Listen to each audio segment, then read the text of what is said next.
ಇನ್ನು ದರ್ಶನ್ ಹೊಸ ಚಿತ್ರಕ್ಕೆ ಶಾಸಕರು ಸಚಿವರು ಬಂಡವಾಳ ಹೂಡಿ ಚಿತ್ರಕ್ಕೆ ಬಂಡವಾಳ ಹಾಕಿ ಈಗ ಈ ನಾಯಕರೆಲ್ಲ ಕಣ್ಣೀರಿಡ್ತಿದ್ದಾರೆ. ಶೂಟಿಂಗ್ ನಡೀತಾ ಇದ್ದ ಡೆವಿಲ್ ಸಿನಿಮಾಗೆ ಬಂಡವಾಳ ಹೂಡಿಕೆ ಮಾಡಿದ್ರಂತೆ ಶಾಸಕರು ಮತ್ತೆ ಸಚಿವರು. ಹೀಗಾಗಿ ಇತ್ತೀಚೆಗೆ ಗೃಹ ಸಚಿವರ ನಿವಾಸದಲ್ಲಿ ಒಬ್ಬರು ಸಚಿವರು ಕಣ್ಣೀರು ಹಾಕೊಂಡಿದ್ರು ಅಂತ.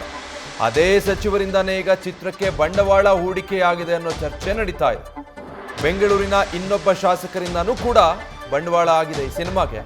ಸಚಿವರೊಬ್ಬರ ಪುತ್ರನಿಂದ ಕೂಡ ದರ್ಶನ್ ಸಿನಿಮಾಗೆ ಹಣ ಹೂಡಿಕೆ ಆಗಿದೆ.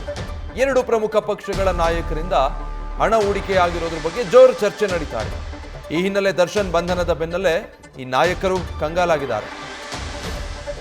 ಡೀಟೇಲ್ಸ್ ಕೊಡ್ತಾರೆ ಶಿವಪ್ರಸಾದ್, ಲೈವ್ ನಲ್ಲಿ ಜಾಯ್ನ್ ಆಗ್ತಾ ಇದ್ದಾರೆ. ಶಿವಪ್ರಸಾದ್, ಹಾಗಿದ್ರೆ ಈಗ ನಾವು ಬಂಡವಾಳ ಹಾಕ್ಬಿಟ್ಟಿದ್ದೀವಲ್ಲ ಅಂತ ಸಚಿವರು ಕಣ್ಣೀರಿಟ್ಟಿದ್ದ. ಮೊದಲು ದರ್ಶನ್ರನ್ನ ಬಿಡಿಸೋದಕ್ಕಿರಬಹುದು, ಆತ್ಮೀಯತೆ ಕಾರಣಕ್ಕೆ ಅಂತ ಭಾವಿಸಲಾಗಿತ್ತು. ಏನ್ ಡೀಟೇಲ್ಸ್ ಇದೆ ಈ ಬಗ್ಗೆ? ಖಂಡಿತವಾಗಿ ವಿಜಯ್, ಅನೇಕ ಸಚಿವರು ದರ್ಶನ್ ವಿಚಾರದಲ್ಲಿ ಸಿಎಂ ಅನ್ನ ಭೇಟಿ ಆಗ್ತಾ ಇದ್ದಾರೆ ಅಂತಕ್ಕಂಥ ಮಾಹಿತಿ ಲಭ್ಯವಾಗ್ತಾ ಇತ್ತು. ಸದ್ಯ ಈಗ ಈ ವಿಚಾರಕ್ಕೆ ಅಂದ್ರೆ ದರ್ಶನ್ ವಿಚಾರದಲ್ಲಿ ಸಚಿವರು ಸಿಎಂ ಅನ್ನ ಯಾವ ಕಾರಣಕ್ಕಾಗಿ ಭೇಟಿ ಆಗ್ತಾ ಇದ್ದಾರೆ ಅಂತಕ್ಕಂಥ ವಿಚಾರಕ್ಕೆ ಸಂಬಂಧಪಟ್ಟಂತೆ ಅಸಲಿ ಕಾರಣ ಈಗ ಗೊತ್ತಾಗ್ತಾ ಇದೆ. ಪ್ರಮುಖವಾಗಿ ದರ್ಶನ್ ಅವರು ಅಭಿನಯಿಸ್ತಾ ಇರ್ತಕ್ಕಂತಹ ಡೆವಿಲ್ ಚಿತ್ರಕ್ಕೆ ಬಂಡವಾಳವನ್ನ ಸರ್ಕಾರದ ಪ್ರಭಾವಿ ಸಚಿವರೊಬ್ಬರು ಇನ್ವೆಸ್ಟ್ ಮಾಡಿದ್ದಾರೆ ಅಂತಕ್ಕಂಥ ಮಾಹಿತಿ ಲಭ್ಯವಾಗ್ತಾ ಇದೆ. ಆ ಕಾರಣಕ್ಕಾಗಿ ದರ್ಶನ್ ಬಂಧನದ ಬೆನ್ನಲ್ಲೇ ಗೃಹ ಸಚಿವರನ್ನ ಭೇಟಿಯಾಗಿದ್ರು, ಮಾತುಕತೆಯನ್ನ ನಡೆಸೋದ್ರ ಜೊತೆಗೆ ಈ ರೀತಿ ಚಿತ್ರಕ್ಕೆ ಇನ್ವೆಸ್ಟ್ ಮಾಡಿದ್ದೀನಿ, ಈ ಸಂದರ್ಭದಲ್ಲಿ ನಾವು ಏನು ಮಾಡೋದು ಅಂತಕ್ಕಂಥ ವಿಚಾರಕ್ಕೆ ಕಂಗಾಲಾಗಿ ಕಣ್ಣೀರಿಟ್ಟಿದ್ರು ಅಂತಕ್ಕಂಥ ಮಾಹಿತಿ ಲಭ್ಯವಾಗ್ತಾ ಇದೆ.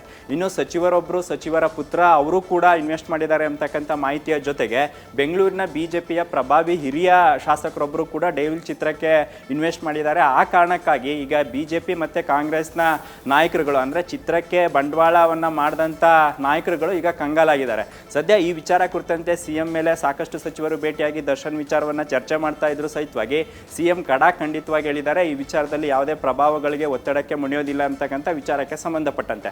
ಪ್ರಮುಖವಾಗಿ ಆತ್ಮೀಯತೆ ಒಂದ್ ಕಡೆ ಆದ್ರೆ ಈಗ ಚುನಾವಣಾ ಸಂದರ್ಭದಲ್ಲಿ ಪ್ರಚಾರಕ್ಕೂ ಕೂಡ ದರ್ಶನ್ ಅವರು ಬರ್ತಾ ಇದ್ರು, ತಮ್ಮಗೆ ಆಪ್ತರಾಗಿರ್ತಕ್ಕಂಥ ನಾಯಕರುಗಳ ಪರವಾಗಿ ಕ್ಯಾಂಪೇನ್ ಅನ್ನು ಕೂಡ ಮಾಡ್ತಾ ಇದ್ರು. ಸದ್ಯ ಈಗ ಯಾವುದೇ ಚುನಾವಣೆ ಇಲ್ಲದೇ ಇದ್ರು ಸದ್ಯ ಈಗ ಡೆವಿಲ್ ಚಿತ್ರಕ್ಕೆ ಇನ್ವೆಸ್ಟ್ ಮಾಡಿರ್ತಕ್ಕಂಥ ನಾಯಕರುಗಳ ಪರಿಸ್ಥಿತಿ ಏನಾಗಬೇಕು ಎಂಬತಕ್ಕಂಥ ವಿಚಾರ ಕುರಿತಂತೆನೂ ಕೂಡ ಈಗ ಸಚಿವರುಗಳು ಸಿಎಂ ಅವರನ್ನ ಭೇಟಿ ಆಗಿರ್ತಕ್ಕಂಥದ್ದು, ಜೊತೆಗೆ ಗೃಹ ಸಚಿವರನ್ನ ಭೇಟಿಯಾಗಿದ್ರು ಸಹಿತವಾಗಿ ಯಾವುದೇ ವರ್ಕೌಟ್ ಆಗಿಲ್ಲ. ಸದ್ಯ ಈಗ ಸರ್ಕಾರ ಈ ವಿಚಾರದಲ್ಲಿ ಯಾವುದೇ ಪಕ್ಷಪಾತ ಮಾಡ್ದೇ ಪೊಲೀಸರಿಗೆ ತಾವು ಸೂಕ್ತವಾದಂಥ ತನಿಖೆಯನ್ನು ಮಾಡಿ ಅಂತಕ್ಕಂಥ ವಿಚಾರವನ್ನು ಸಿಎಂ ಸಿದ್ದರಾಮಯ್ಯ ಸೂಚಿಸಿರೋದ್ರಿಂದ ಸಹಜವಾಗಿ ಅನೇಕ ನಾಯಕರು ಅಂದರೆ ಚಿತ್ರಕ್ಕೆ ಇನ್ವೆಸ್ಟ್ ಮಾಡಿರ್ತಕ್ಕಂಥ ನಾಯಕರುಗಳು ಈಗ ಕಂಗಾಲಾಗಿರ್ತಕ್ಕಂಥದ್ದು. Vijay, thank you Shivaprasad. News first, ನಿರ್ಭೀತಿಯಿಂದ ನಿಮ್ಮ ಪರವಾಗಿ.